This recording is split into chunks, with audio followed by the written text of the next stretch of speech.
마태복음 7장 1절에서 6절 말씀입니다. 함께 한 목소리로 봉독하겠습니다. 비판을 받지 아니하려거든 비판하지 말라. 너희가 비판하는 그 비판으로 너희가 비판을 받을 것이요 너희가 헤아리는 그 헤아림으로 너희가 헤아림을 받을 것이니라. 어찌하여 형제의 눈 속에 있는 티는 보고 내 눈 속에 있는 들보는 깨닫지 못하느냐? 보라, 내 눈 속에 들보가 있는데 어찌하여 형제에게 말하기를 나로 내 눈 속에 있는 티를 빼게 하라 하겠느냐? 외식하는 자여, 먼저 내 눈 속에서 들보를 빼어라. 그 후에야 밝히 보고 형제의 눈 속에서 티를 빼리라. 거룩한 것을 개에게 주지 말며 너희 진주를 돼지 앞에 던지지 말라.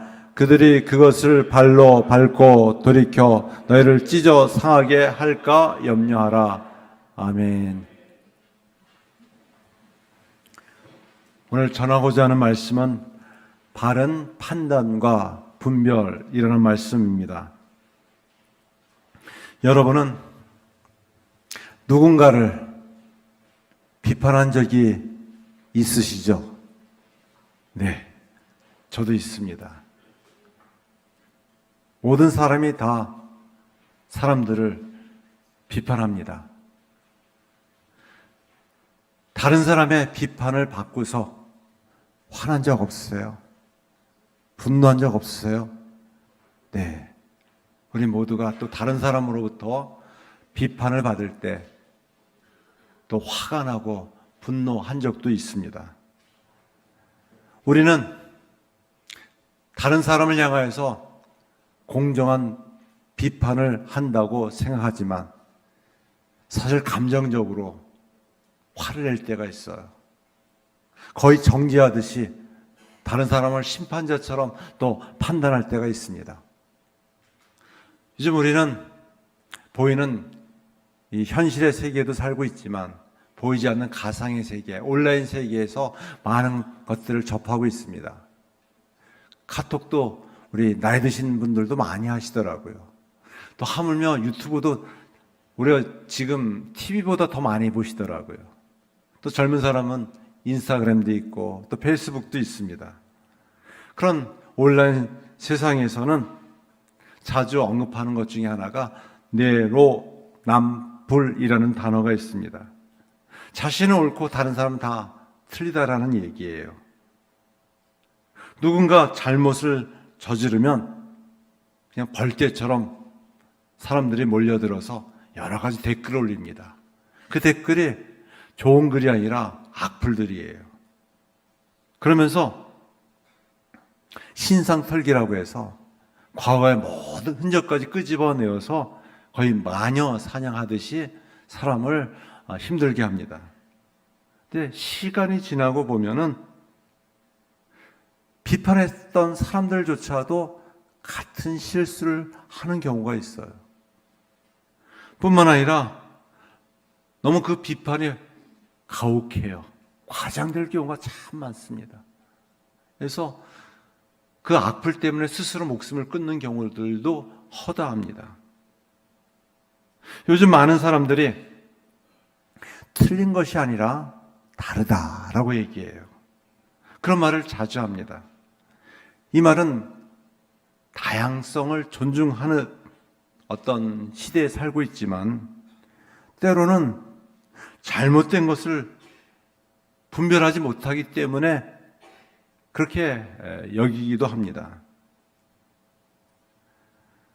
우리는 여러 가지 어려운 이 시국에서 무엇이 옳은지 그른지에 대해서 헷갈릴 경우가 참 많습니다.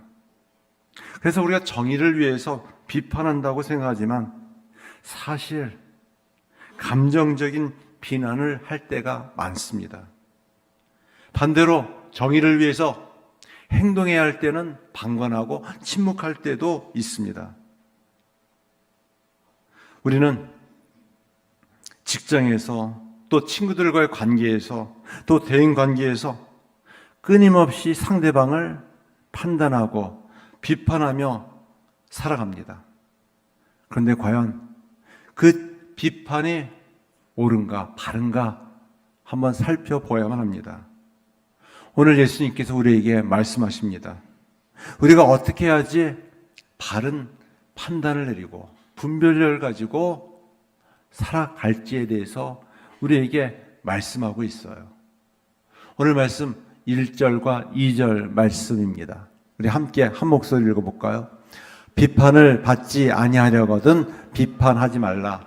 너희가 비판하는 그 비판으로 너희가 비판을 받을 것이요 너희가 헤아리는 그 헤아림으로 너희가 헤아림을 받을 것임이니라. 예수님께서는 비판하지 말라 이렇게 말씀하세요. 이 말씀은 예수님께서 모든 비판을 다 금하신 말씀이 아니에요. 이 원문에 보면은 현재 시제로 비판을 멈추라고 말씀하세요. 비판을 멈추라. 우리는 늘 일상의 생활 속에서 비판을 합니다. 비판이 무엇일까요? 비판이라고 하는 것은 옳고 그름을 판단하는 태도예요. 무엇이 잘못됐는지를 분간하는 태도입니다. 사실로 드러난 것도 있지만 드러나지 않는 의도, 또 목적, 또 동기도 있습니다. 그런 것들을 잘 판단하는 태도를 가리켜서 또 비판이라고 말할 수 있습니다. 또 비판과 비슷한 말이 판단이라는 말이에요. 우리가 현실적으로 여러 가지 많은 사항들을 논리적으로 이해하기 쉽도록 설명하고 또 판단합니다. 이것은 인간이 이성을 가지고 수긍하고 이해하는 과정이에요. 납득이 되지 않으면 받아들이기 어렵습니다. 충분히 논리적으로 이해가 되지 않으면 그것을 수용하기가 어려워요.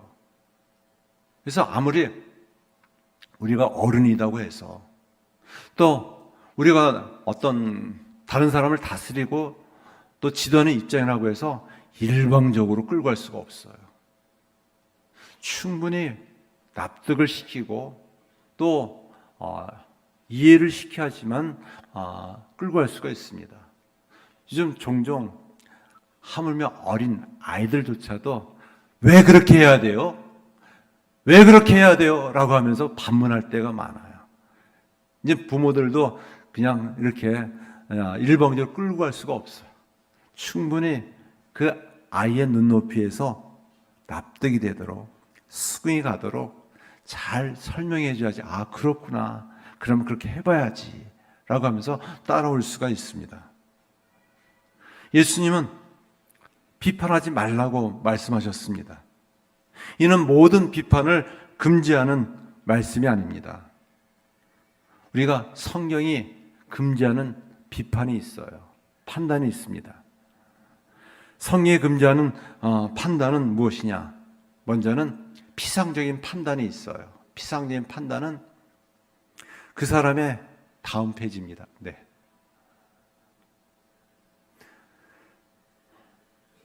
그냥 겉으로 드러나는 행동만을 가지고 잘못된 지식을 가지고 판단하는 것을 피상적 판단이라고 해요. 성경이 금하는 판단입니다. 또 하나는 위선적인 판단이에요. 그 판단하는 사람이 다 자기의 기준, 자기가 옳은 것만 옳다라고만 여기면서 심판자처럼 다른 사람을 정죄하는 판단입니다. 또 하나는 판단이라는 것은, 비판이라는 것은 바르게 세우기 위한 것이에요. 그 목적은 더 나음을 위해서, 회복을 위해서 사랑이 목적이 되어야 합니다. 그렇지 않으면은 용서 없는 판단이 되어요. 자신이 정죄자로, 심판자로 일방적으로 다른 사람을 판단할 수 있습니다. 성경은 이것을 금하는 것이에요. 또 네 번째는 판단의 기준이 자기 자신이에요. 항상 자기는 옳고 다른 사람은 틀리다라는 입장에서 항상 자기의 주장만을 가지고 다른 사람을 판단하는 모습입니다. 성경은 이것을 금하는 것이에요. 멈추라는 것이에요. 성경은 모든 판단을 하지 말라는 것이 아닙니다. 우리는 논리적으로, 이성적으로 옳고 그름에 대해서 따져야 돼요. 그러기 위해서는 바른 판단을 내려야 합니다. 바른 판단은 무엇일까요? 오늘 말씀 3절에서 5절 말씀입니다. 우리 한번 3절에서 5절 말씀 같이 한번 한 목소리 읽어볼까요? 어찌하여 형제의 눈 속에 있는 티는 보고 내 눈 속에 있는 들보는 깨닫지 못하느냐? 보라, 내 눈 속에 들보가 있는데 어찌하여 형제가 말하기를 나로 내 눈 속에 있는 티를 빼게 하라 하겠느냐? 외식하는 자여, 먼저 내 눈 속에서 들보를 빼어라. 그 후에야 밝히 보고 형제의 눈 속에서 티를 빼리라. 네. 바른 판단은 먼저 자신을 돌아보는 것이에요. 자신도 허물이 있어요. 약함이 있습니다. 일방적으로 다른 사람의 허물과 약함은 잘 보이지만 자신의 허물과 약함은 인정하고 싶지 않고 받아들이고 싶지가 않아요. 그래서 마녀사냥이 되고 내로남불이 되는 것입니다. 그래서 바른 비판이 되기 위해서는 먼저 자신을 성찰하고 돌아보아야 합니다. 다른 사람을 어떻게든지 바르게 세우기 위해서 판단을 하게 되면은 싸움이 되어요. 분쟁이 됩니다. 갈등이 됩니다. 그래서 성경은 무엇이라고 말씀하는가? 예수님은 우리에게 무엇이라고 말씀하는가? 남의 티만 보지 말고 자신의 허물과 약함도 보아야 된다. 그것은 더 큰 들보이기 때문에 자신을 먼저 돌아본 다음에 남의 티를 볼 수 있는 마음이 있어야지만이 바른 판단이 될 수 있다. 비판이 될 수 있다라고 말씀하고 있습니다. 여러분, 판단과 또 분별이 좀 개념이 다릅니다. 판단은 무엇이고, 그 다음 페이지입니다. 판단은 무엇이고 분별이 무엇일까요?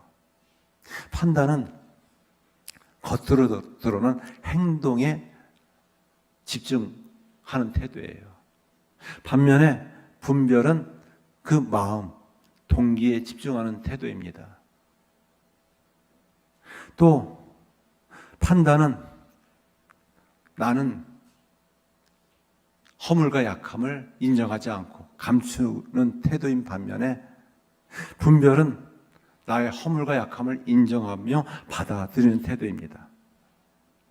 또 판단은 늘 자신은 우월하다, 정의롭다, 교만한 자세를 가져요.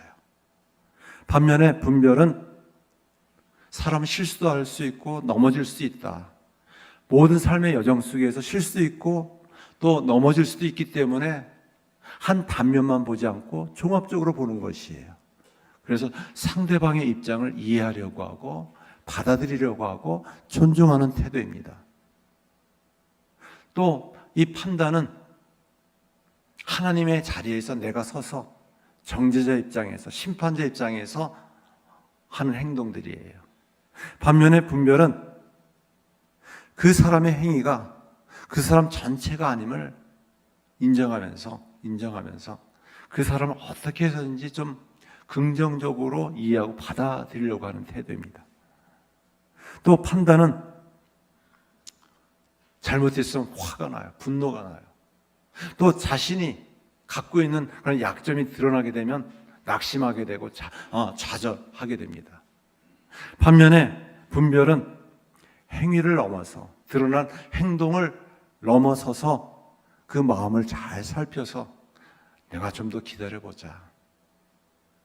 내가 좀 더 이해해보자 라고 하는 태도입니다. 우리는 이 판단과 분별 속에서 어떤 모습이 익숙합니까? 전자가 익숙해요. 우리가 바른 판단이 되기 위해서는 좀 분별할 수 있는 지혜가 필요합니다. 이미 작고하셨지만 우리나라의 석학이었던 이어령 교수께서 어떻게 사물들을 잘 이해하고 그 속에서 진실을 찾을 수 있는가에 대해서 아주 좋은 그런 통찰을 주었는데, 늘 저는 이 세 가지를 살펴보면서 사실과 현실과 진실이 무엇인지를 좀 더 찾고자 또 씨름하고 있습니다.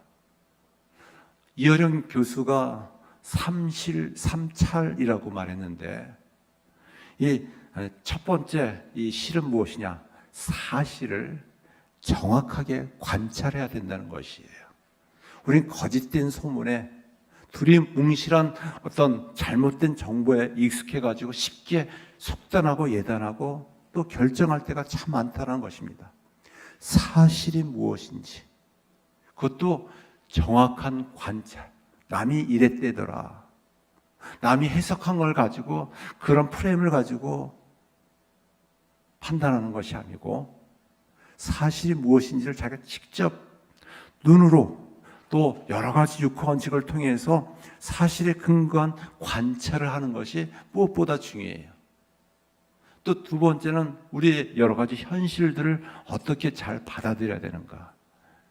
그것은 성찰이라고 얘기해요. 깊이 생각해 보는 것이에요. 하나님은 우리에게 이 이성을 주었고 지성을 주었기 때문에 그것이 충분히 이해가 되지 않으면, 납득이 되지 않으면 쉽게 행동할 수가 없어요.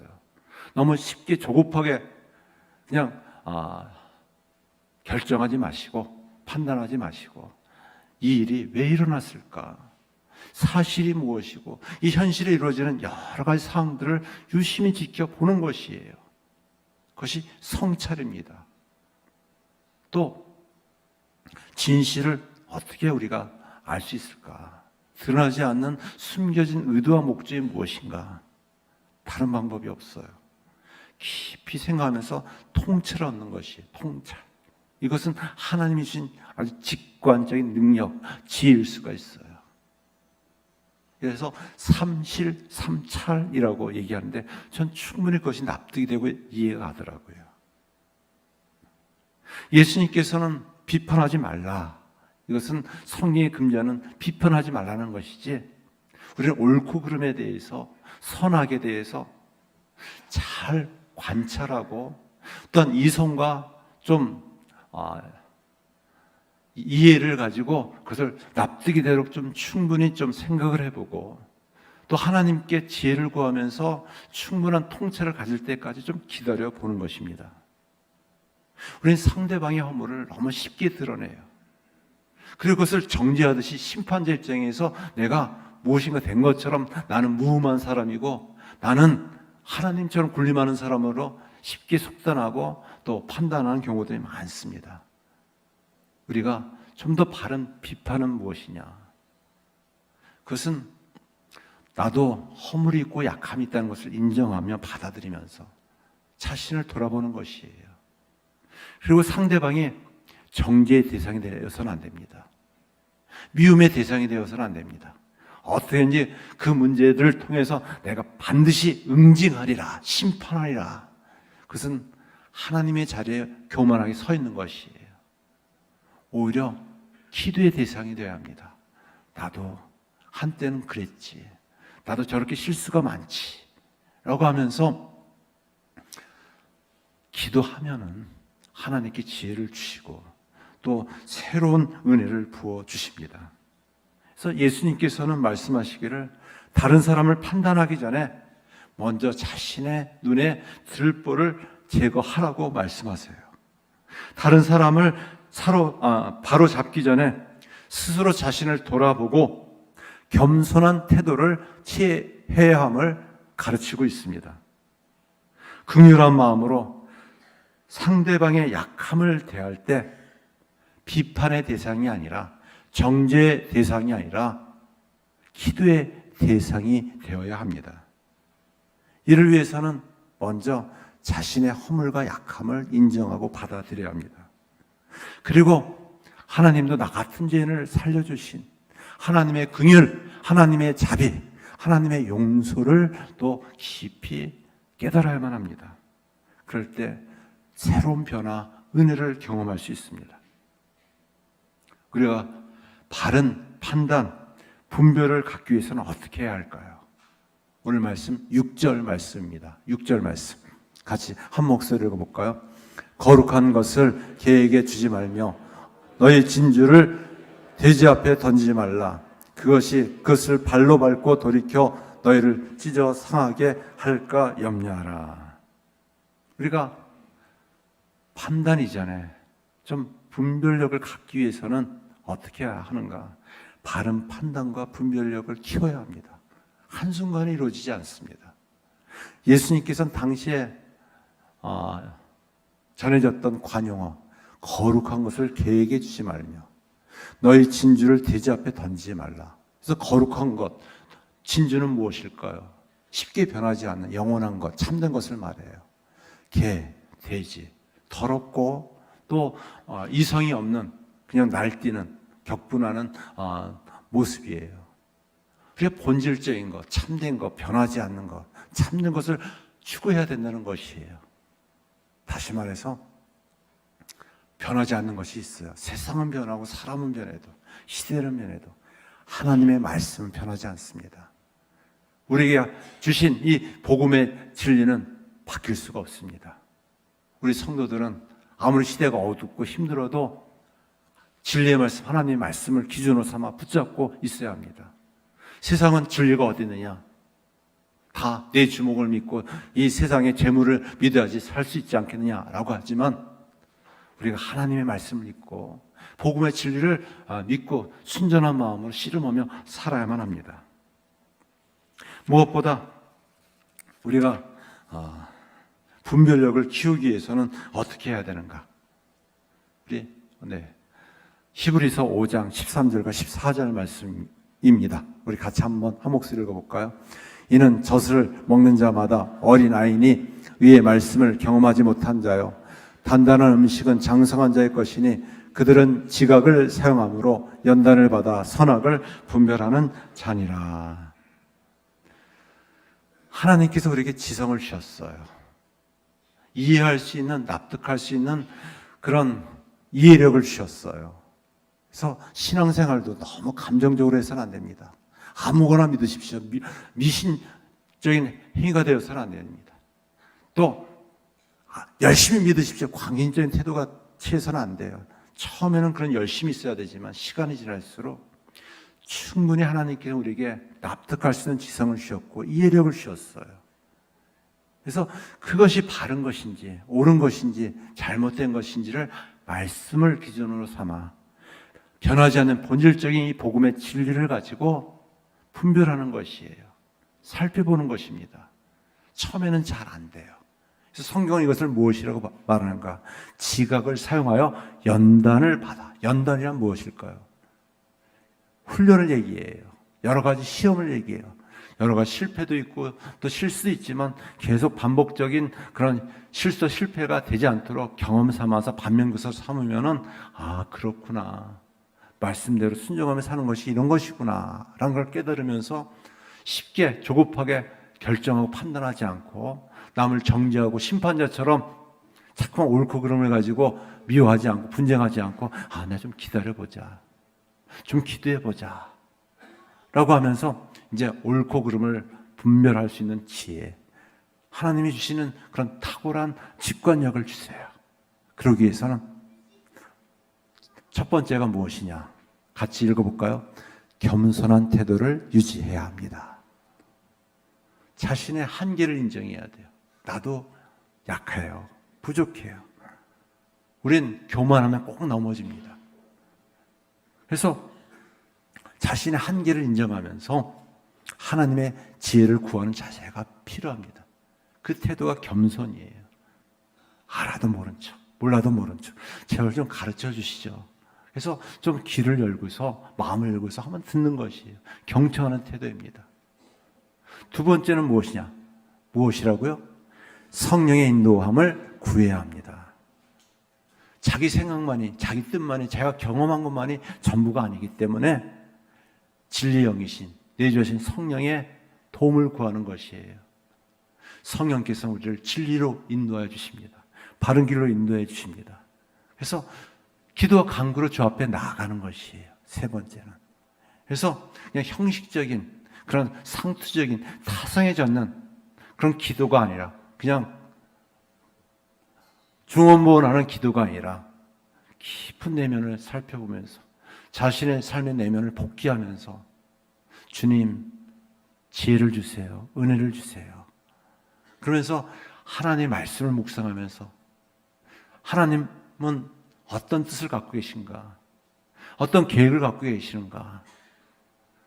잠시 성급한 결정과 판단을 멈추고 기도로 하나님의 지혜를 구하기 위해서 나아가는 것입니다. 이것을 계속 우리가 반복하고 하면 할수록 더 깊이 있는 주님과의 동행, 함께 하심을 체험할 수 있습니다. 마지막 네 번째가 무엇이라고요? 지혜로운 사람들과 교제하며 배워야 합니다.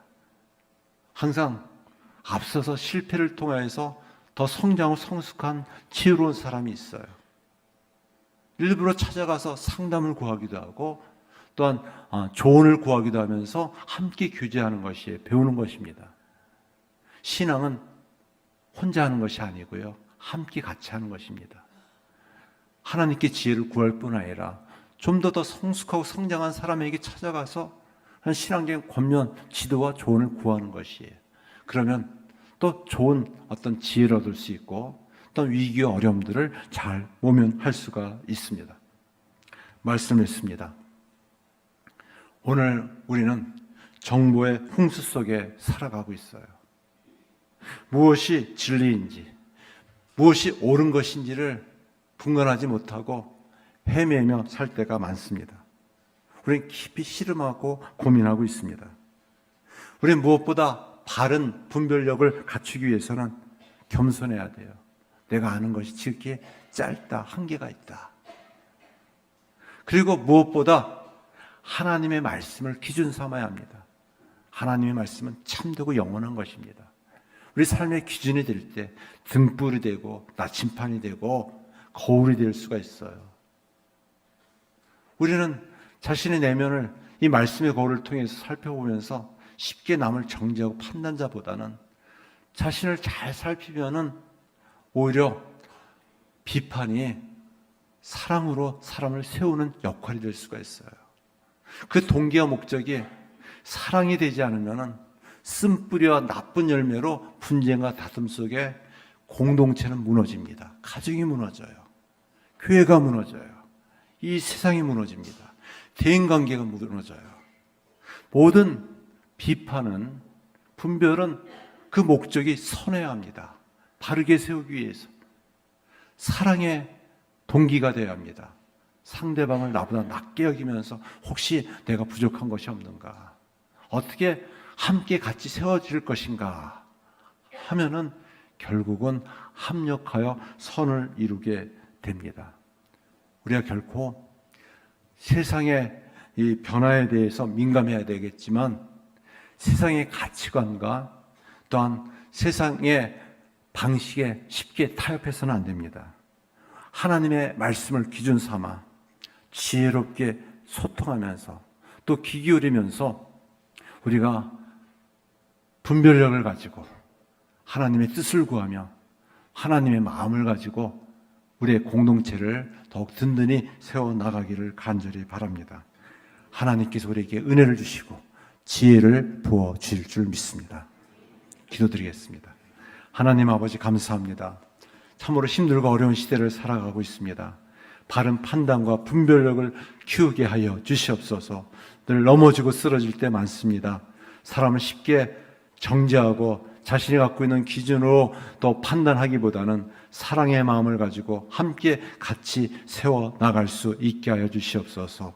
우리가 어려울 때일수록 하나님의 뜻을 구하며 지혜를 구하며 기도하게 하시고 하나님의 은혜를 구하게 하여 주시옵소서. 하나님께서는 또 이 어려운 시국을 또 지나가게 하여 주실 줄 믿습니다. 하나님께서 다스리시고 통치해 주시어서 하나님의 선하신 뜻대로 이 땅을 다시금 새롭게 세워 주시옵소서. 예수님의 이름으로 기도드립나이다. 아멘.